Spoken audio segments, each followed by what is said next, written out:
한국인의 사망 원인을 보면 1위는 암, 2위는 심장질환, 3위는 폐렴인데 심장질환이나 만성폐쇄성 폐질환의 경우 사회 경제적 비용도 각각 약 5조 원과 약 1조 5천억 원으로 추산될 만큼 부담이 상당한데 심장질환과 폐질환의 재발을 막기 위해서는 심장호흡 재활 치료가 선택이 아닌 필수라고.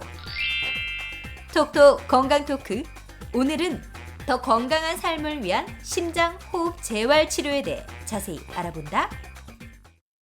네, 우리는 심장이 뛰고 호흡하는 게 일상이다 보니까 당연하게 생각하기 쉬운데 심장질환과 폐질환 때문에 고비를 넘기거나 안타깝게도 목숨을 잃는 경우가 종종 있다고 합니다. 네, 톡톡 건강 토크 오늘은 심장질환과 폐질환을 앓는 분들에게 아주 필수라고 할 수 있는 심장호흡 재활 치료에 대해서 자세히 알려드릴까 합니다. 네. 오늘 도움 말씀 주실 분 나와 계신데요. 재활의학과 전문의 곽소영 교수께서 나오셨습니다. 안녕하십니까? 안녕하십니까? 네, 그럼 먼저 3분 브리핑을 통해서 심장질환과 폐질환이 얼마나 위험한지부터 알아보도록 하겠습니다. 네. 교수님 부탁드립니다. 네, 통계청에서는 해마다 주된 사망 원인을 조사해서 발표를 하고 있는데요. 작년 통계인 2019년 통계를 살펴보신다면 2위의 심장질환, 그리고 3위의 폐렴, 9위의 만성하기도 질환으로 10대 사망 원인 중에 3가지나 심폐질환이 포함되어 있는 것을 볼 수 있습니다. 또 심폐질환의 그런 부담을 얘기할 때 저희가 사회경제적 비용을 고려해 보아야 하는데요. 사회경제적 비용이란 의료비뿐만 아니라 조기 사망에 따른 미래소득의 손실액, 그리고 의료 이용에 따른 생산성 손실액, 거기에 간병비와 교통비를 더해서 계산하는 것입니다. 심장질환의 사회경제적 비용은 총 4조 8천억 원으로 추산되었었고 만성폐쇄성 폐질환의 경우에는 1조 4천억 원으로 추산되었습니다. 질병의 부담을 얘기할 때 저희가 장애보정손실연수라는 개념을 이용할 수도 있는데요. 이것은 질병으로 인한 사망 또는 건강 문제로 인한 손실연수를 나타내는 지표입니다. 그래서 예를 들어 기대 여명이 90세였던 경우에 만약에 80세에 이제 심장질환이 생겨서 돌아가시게 되었다고 하면 그 질환으로 인한 손실연수는 10년이 되는 것이죠. 그래서 그 전체적인 장애보정 손실연수를 놓고 그중에 어떤 질환들이 많은 비율을 차지하는지 살펴보았을 때 심장질환으로 인한 장애보정 손실연수는 대략 15%, 그리고 만성호흡질환의 장애보정 손실연수는 대략 8%로 두 가지 질환을 합한다면 거의 4분의 1이 해당하는 그런 많은 사회적인 손실을 끼치는 질환입니다. 그렇다면 심폐기능은 도대체 왜 중요한지 살펴보아야 할 텐데요. 보시는 그림은 심폐기능에 대해서 간략하게 표현해 놓은 모식도입니다.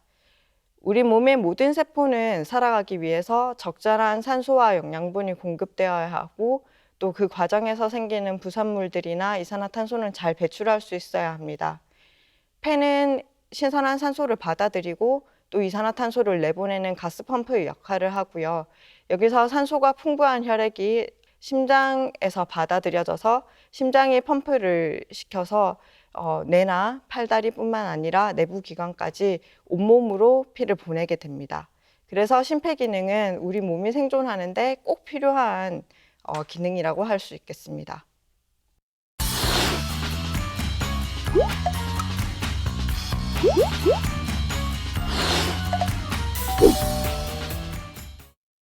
이 심장 질환은 평소엔 네. 괜찮다가 어느 날 갑자기 우리의 건강을 위협하죠. 또 심할 때는 심장으로 인해서 돌연사까지 발생되기도 하는데요. 네. 심장 질환으로 급성기를 넘긴 적이 있다면 재발을 막기 위해서 무엇보다 관리를 잘해야겠습니다. 네. 교수님, 그러기 위해서는 이 심장 재활 치료라는 게 필수라고요. 네, 심장 재활이라고 하면 조금 생소하게 느껴지실 수도 있을 텐데요. 심장 재활에 대해서 이해하기 위해서는 먼저 재활의학의 개념에 대해서 간단하게 한번 살펴보도록 하겠습니다. 재활의학의 아버지라고 불리는 하워드 러스크 박사는 재활의학을 제3의 의학이라고 얘기한 적이 있습니다. 저희가 질병이 생겼을 때 그 질병을 잘 치료하고 뭐 수술을 한다든지 약물 치료를 한다든지 해서 관리하는 것을 치료의학이라고 한다면, 그런 질병이 생기지 않도록 미리 잘 예방하는 것이 예방의학인데요. 재활의학 같으면 그런 치료의학과 예방의학에 이어서 이미 질병이 발생해서 약간 그 질병으로 인한 장애를 가진 사람을 최적의 신체적, 감각적, 지적, 그리고 사회적 수준으로 도달시키고 유지시키기 위한 과정으로 WHO에서 정의되고 있습니다. 그래서 질환이 있었을 때 그 질환에 대한 회복이나 대체만 목표로 하는 것이 아니라 원래 환자가 가지고 있었던 일상생활과 사회적인 생활로 돌아갈 수 있도록 도와주는 의학이 재활의학입니다. 심장질환으로 급성기를 넘기신 사람들에게는 두 가지 큰 과제가 남아 있는데요. 첫째는 심장질환 때문에 약해진 심폐기능과 운동기능을 잘 회복시켜서 다시 정상적이고 건강한 삶을 사는 것이고요.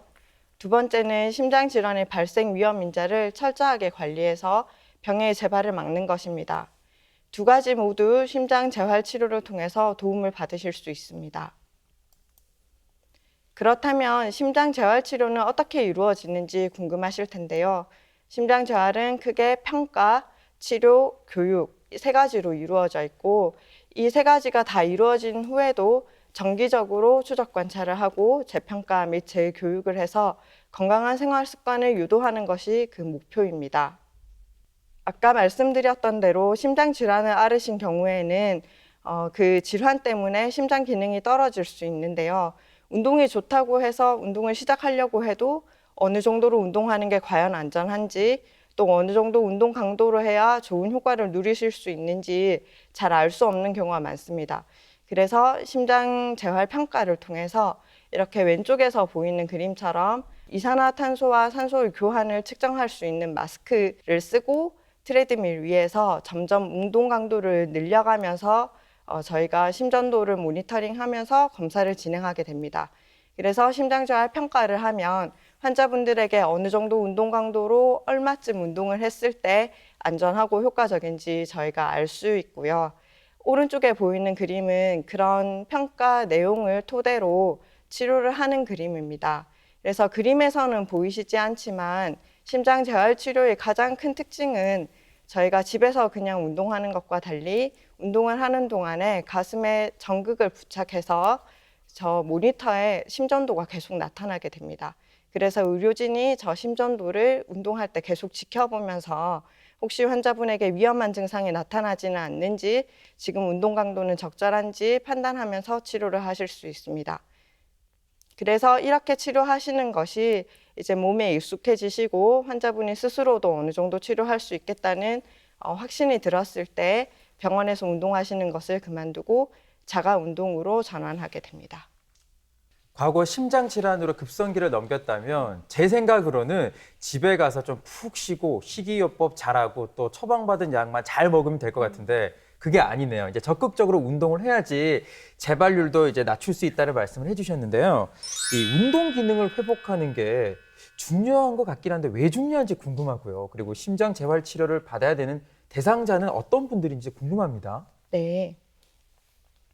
그래서 운동 기능이 왜 중요한지 질문해 주셨는데요. 굉장히 좋은 질문입니다.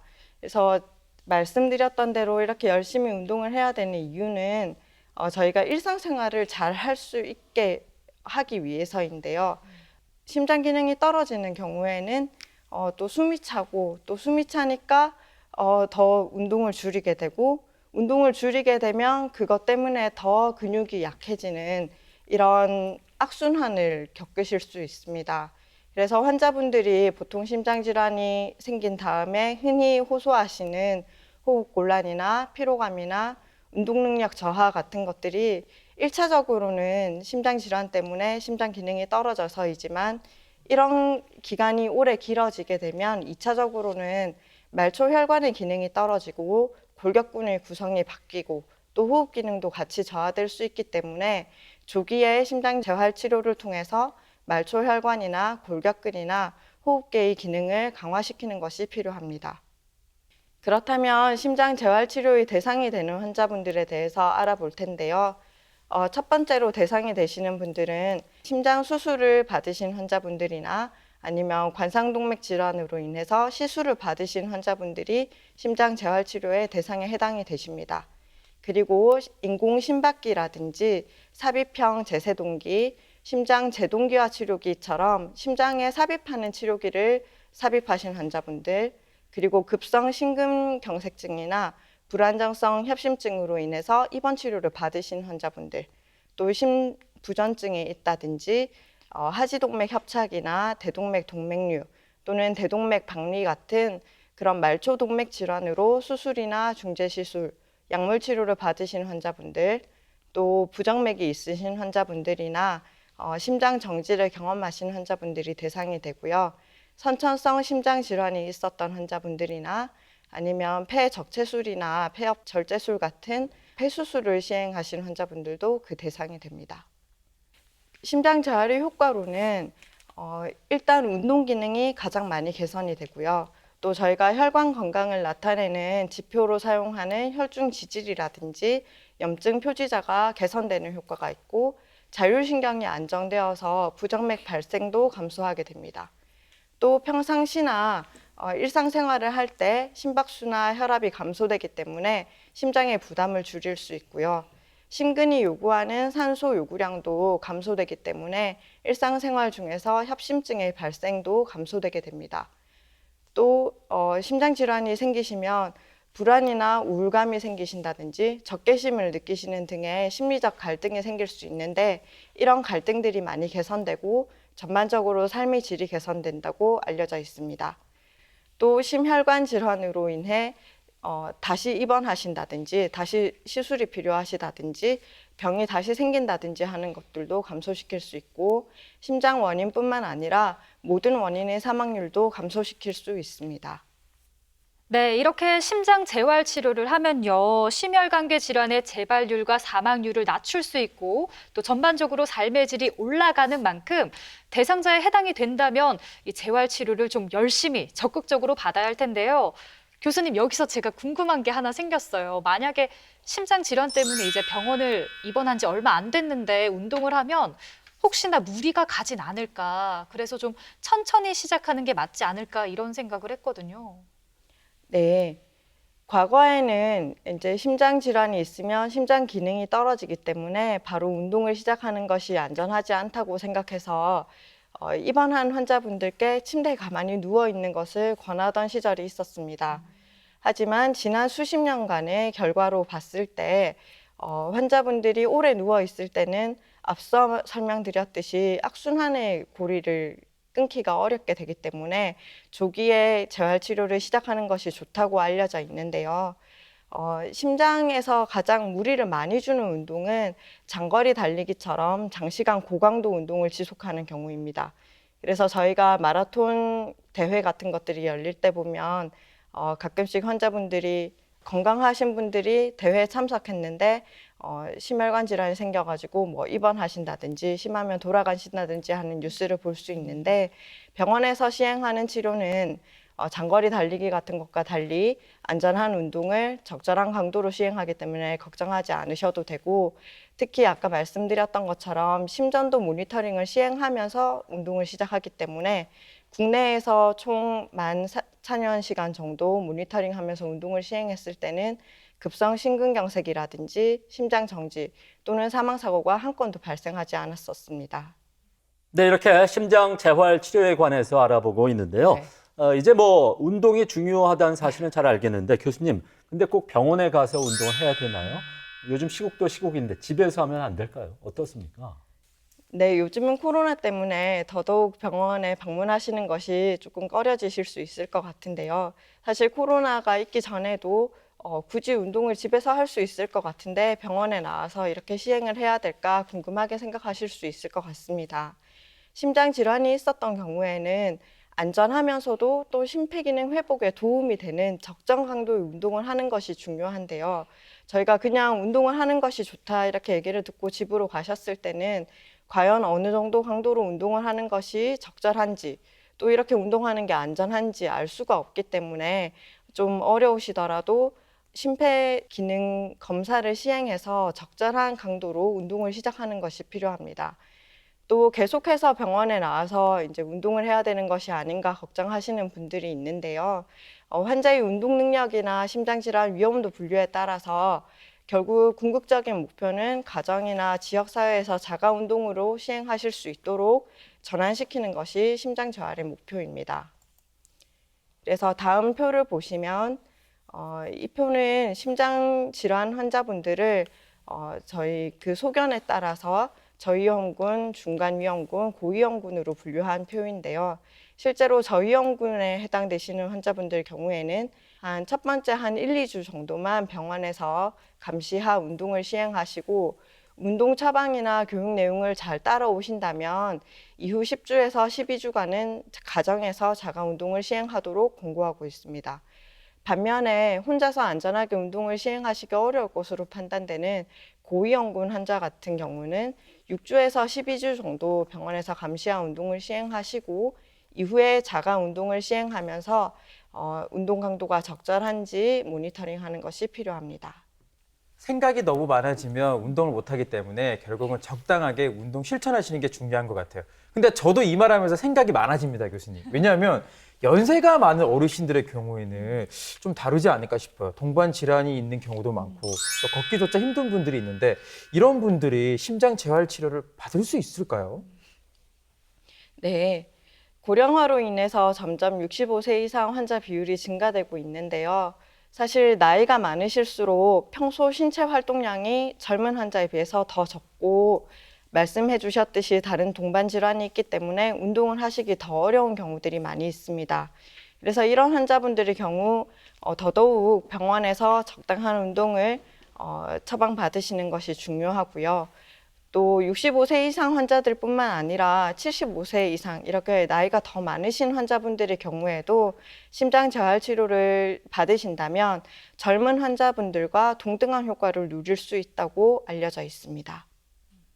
네, 우리는 숨 쉬는 거를 너무 당연하게 생각하다 보니까 이 소중함을 잊고 살아가고 있잖아요. 근데 주변에 보면요, 뭐 천식이라든지 만성 폐쇄성 폐질환, 뭐 폐암 등으로 참 꽤 많은 분들이 이 숨쉬기 곤란한 분들이 많으셨습니다. 이런 폐 질환을 앓고 있다면 역시 교수님, 호흡 재활 치료를 꼭 해야 한다고요? 네, 호흡 재활도 앞서 말씀드렸던 심장 재활 치료와 마찬가지로 만성 호흡 질환 때문에 일상생활에 불편함이 있으신 환자분들을 대상으로 하는데요. 그래서 호흡 재활에는 일단 질병에 대해서 잘 평가하고 그 질병이 어떤 것인지 잘 가르쳐 드리고 효과적인 약물 치료를 하실 수 있도록 교육시켜 드리는 것, 그리고 어떤 경우가 있으면 다시 병원을 방문하셔야 되는지, 병이 조금 나빠졌을 때는 어떻게 해야 되는지, 또 불안이나 우울이 있는 경우에는 거기에도 평가를 하고 개입해야 될 필요는 없는지 이렇게 전체적으로 고려해서 시행하는 것입니다. 하지만 그 중에서도 호흡 재활의 가장 근간이 되는 치료는 운동을 기반으로 한 운동 호흡 재활 치료가 되는데요. 이렇게 호흡 재활 치료를 잘 실천하신다면 폐질환이 있는 환자분들 같은 경우는 가장 많이 호소하는 증상이 호흡 곤란이신데요. 최소 4주 정도 치료를 하신다면 명백한 호흡 곤란이 호전이 보인다고 알려져 있습니다. 또 운동 수행 능력이 향상되어서 호흡 곤란 때문에 보행 거리가 제한될 때도 더 많은 거리를 걸으실 수 있게 되고요. 이런 호흡 곤란이나 피로감이 줄어들고 감정 상태가 더 좋아지시게 됩니다. 그래서 삶의 질도 같이 향상이 되고 사회 경제적 효과로는 비용 절감 효과도 있습니다. 또 불안이나 우울이 감소될 뿐만 아니라 만성 폐질환이 있으신 환자분들 같으면 만성적으로 뇌에 산소가 적게 공급이 되기 때문에 인지 기능이 폐질환이 없는 환자분에 비해서 나쁘다는 보고들이 있는데요. 그런 손상된 인지 기능도 호전을 보이는 것으로 알려져 있습니다. 또 심장재활 치료와 마찬가지로 급성 악화를 경험한 만성 폐쇄성 폐질환 환자의 경우에도 호흡 재활 치료를 받으신다면 생존율이 향상되는 것으로 알려져 있습니다. 말씀드렸듯이 운동 재활 치료는 호흡 재활 치료의 주춧돌인데요. 한번 보여드렸던 그림인데 활동 시에 이제 숨이 차니까 숨찬 것을 피하려고 활동을 줄이게 되고 그렇다면 이제 근육이나 말초 혈관의 기능도 더 떨어져서 처음에는 좀 더 활동적인 것을 할 때 숨이 찼다면 이후에는 일상적인 활동에서도 숨이 차게 됩니다. 그래서 그런 골격근 대사 이상이나 근위축에 의한 컨디션 저하를 회복시켜주는 치료입니다. 그럼 어떤 환자가 이런 호흡 재활이 필요한지 알아봐야겠는데요. 가장 많은 환자분들은 만성 폐쇄성 폐질환 환자분들이고 또 천식을 오래 앓으셨던 환자분들, 간질성 폐질환으로 진단받으신 분들, 그리고 기관지 확장증이나 폐동맥 고혈압이 있으신 분들, 폐암으로 인해서 치료를 받으신다든지 폐 이식 수술을 받으신 환자분들이 그 대상이 됩니다. 네, 호흡 재활 치료 어떤 분들이 받는지 알아봤는데 네. 그러면 이 운동은 얼마나 자주 해야 되는지 궁금하고요. 구체적으로 어떤 운동 방식들이 있나요? 그래서 운동은 사실 매일 하는 것이 어떤 특별한 종류의 운동하는 것보다 더 중요하다고 알려져 있는데요. 폐질환 운동 재활 치료 같은 경우는 지도 운동과 자가 운동으로 이루어져 있습니다. 그래서 매일 운동하는 것이 좋다고 사실 환자분이 매일 병원에 와가지고 지도 운동을 하실 수는 없기 때문에 지도 운동은 그래도 적어도 일주일에 2번 정도는 하는 것이 효과가 있다고 알려져 있고 자가 운동은 이제 병원에 나오시지 않는 동안 자가 운동을 하셔야 되는데요. 지도 운동을 시작하신 지 한 1, 2주 정도 지난 다음부터 시행하시고 병원에서는 보통 환자분의 컨디션에 따라서 걷기 운동이라든지 간단한 조깅을 한다든지 고정식 자전거 운동을 하게 되는데 병원에서 배웠던 운동을 집에서도 이제 30분 정도 시행을 하십니다. 그리고 자가 운동을 하시다 보면 운동을 할 때 약간 어려운 점이나 궁금한 점이 발생되게 되는데 그런 것들은 또 지도 운동을 받으실 때 물어보시고 해결을 하실 수 있고요. 단지 이렇게 운동을 하실 때 주의하셔야 될 부분은 감기나 폐렴 등의 증상이 있을 때는 운동을 조금 쉬시는 것이 좋고요. 식사 후에 한두 시간 안에는 숨이 조금 더 찰 수 있기 때문에 운동을 하시지 않는 것이 좋습니다. 또 이제 저희는 보통 12주 프로그램을 한 사이클로 보고 있는데요. 유지 프로그램은 예정된 프로그램이 12주 정도 다 끝난 다음에 집에서 자가 운동을 하시면서 계속 그 상태를 유지해 나가시는 겁니다. 그래서 월 1회 또는 3, 4개월에 한 번 이렇게 지도 운동을 참석하셔서 내가 시행하는 자가 운동이 잘 되고 있는지 확인을 받으시고요. 혹시나 급성 악화가 중간에 있었던 경우에는 다시 8주에서 12주 프로그램을 시작해서 원래대로 컨디션을 올리는 것이 필요합니다. 폐질환 운동 재활 치료 같은 경우는 특히 만성 폐질환 환자분들은 호흡곤란이 심한 데다가 호흡곤란이 상당히 장기간 있었던 경우들이 많으십니다. 그래서 운동을 시작하는 것이 좋다고 알려져 있어도 운동을 선뜻 시작하기가 쉽지 않으실 텐데요. 운동 재활 치료의 좋은 효과들이 수십 년에 걸쳐서 잘 알려져 있는 만큼 특별히 신경을 쓰고 마음을 내서 운동 재활 치료에 참석하는 것이 꼭 필요하겠습니다. 네, 모든 질환이 그렇지만 심장 질환과 폐 질환 역시 치료 후에 재활 치료가 참 중요합니다.